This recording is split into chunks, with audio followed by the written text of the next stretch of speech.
You hear it all the time, right? Owning something like a classic bobber motorcycle.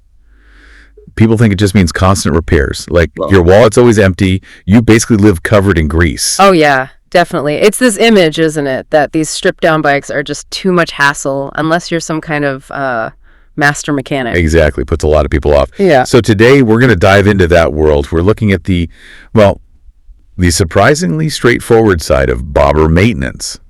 Our mission here is to sort of unpack those ideas, challenge the assumptions about how tough it really is to keep these bikes running. And we've got some pretty interesting source material for this, haven't we? We really do. It's this very candid, maybe even a bit provocative interview. The guy calls himself a hardcore bobber owner. And yeah, he really doesn't hold back on the myths versus the reality. No punches pulled kind of thing. Not at all. Get ready for some potential aha moments, I think. Okay, sounds good.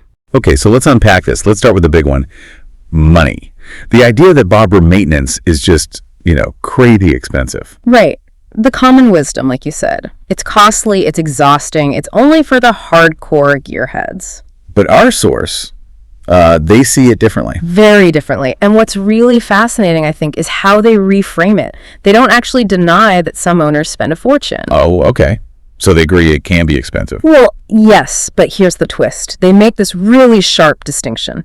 The quote is, "Maintenance isn't expensive, vanity is." Vanity. Huh.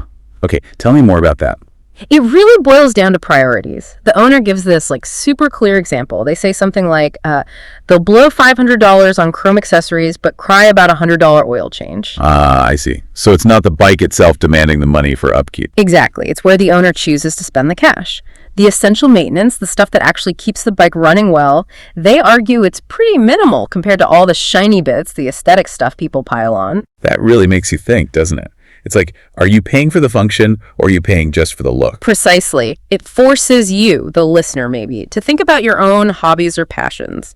Where does the real cost lie? Is it the core need or the optional extras? That's a really powerful point the owner makes. Yeah. Genuine cost comes from priorities. Yeah. Not necessarily the machine itself. Okay, but what about reliability? That's another big one, right? Especially for new riders. They hear bobbers are, unreliable compared to modern cruisers with all the tech. Yeah, that's a huge perception barrier. So what's the source's take on that? Do they address the reliability thing head on? Oh, absolutely head on. They pretty much dismiss it as, and I'm paraphrasing slightly here, a lie pushed by people who've never actually turned a wrench. Well, okay, strong words. Very. Their core argument is that bobbers are fundamentally raw, simple machines. They really emphasize the lack of complicated electronics. Right, none of the fancy computers and stuff. Exactly. Things they call useless tech, like a ride-by-wire where the throttle isn't a direct cable anymore, or traction control system. Stuff that's standard on a lot of new bikes. Right. And ironically, the source argues those are often the things that fail or cost a bomb to fix on modern bikes. A bobber just has fewer complex sort of software-dependent things to go wrong. So simpler means more reliable in a way, or at least easier to keep reliable. That's the idea. And that simplicity makes the maintenance way more accessible. The owner is emphatic about this. They say something like, if you know how to adjust a chain, check fluids, and tighten bolts, you can keep a bobber running for decades. So it's about basic mechanical skills, not needing a computer science degree. Exactly. It's hands-on, tangible stuff. You don't need proprietary diagnostic tools or anything like that. It's a pretty bold stance against modern tech, though. It almost sounds like. I mean, are they suggesting modern bikes are for, lazy riders? Is that reading too much into it? Oh, they definitely lean into that. They don't really hold back. The philosophy comes across really clearly. Those modern features, ride-by-wire, traction control. Yeah. The source calls them training wheels for adults. Ouch. Yeah. The argument is that a bobber actually forces you to respect the machine because you have to engage with it directly.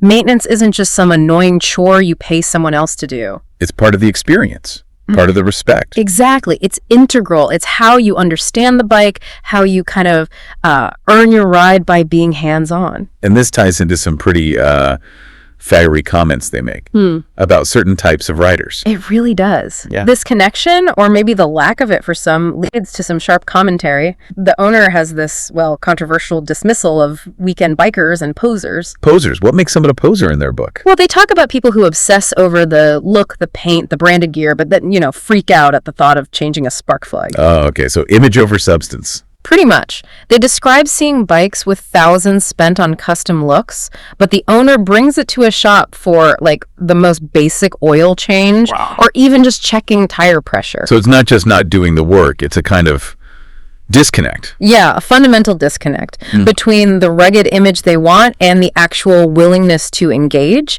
The source even uses the phrase mechanical empathy. Mechanical empathy. I like that. Yeah, like understanding the bike's signals because you've actually put in the time and effort. And this leads to that really memorable mic drop line. The Uber comment. That's the one. Yeah. They basically say, if you're too soft for maintenance, maybe you should stick to Uber. It's harsh, but it's clearly meant to draw a line in the sand. Wow. Okay. Definitely separates the dedicated from the posers in their view. But beyond the controversy, there's a fascinating point here, isn't there? It's not just about bikes. It's about maybe valuing hands-on understanding over just, passively using things. Absolutely. Getting your hands dirty, developing a real connection with the tools or systems you rely on instead of just consuming them or letting technology handle everything. Right. Okay, so we've tackled cost, we've tackled reliability, heard some very strong opinions. But let's distill it down. If there's one, golden rule for bobber maintenance from this hardcore owner, what would it be? Yeah, if you had to pick just one thing, the most crucial advice is captured in this fantastic phrase: listen to your bike more than you listen to YouTube tutorials. Okay, I like the sound of that. What does that mean in practice? Well, it's not just catchy, it's about developing this intuitive understanding, really tuning into the machine itself.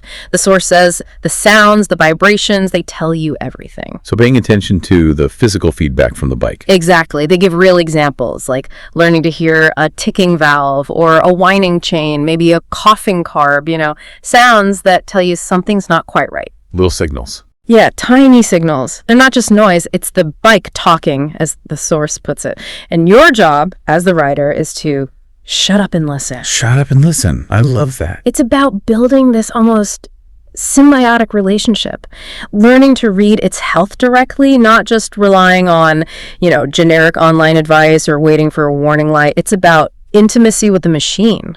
That's actually really profound advice, isn't it? It goes way beyond motorcycles. Totally. It makes you think, how often do we ignore the direct signals around us from our work, our bodies, whatever, because we're looking at some external guide instead? Right. We sort of outsource our intuition sometimes, this direct observation, that intuitive feel. Maybe it's more valuable than we realize in our, very tech-heavy world. Definitely something to chew on.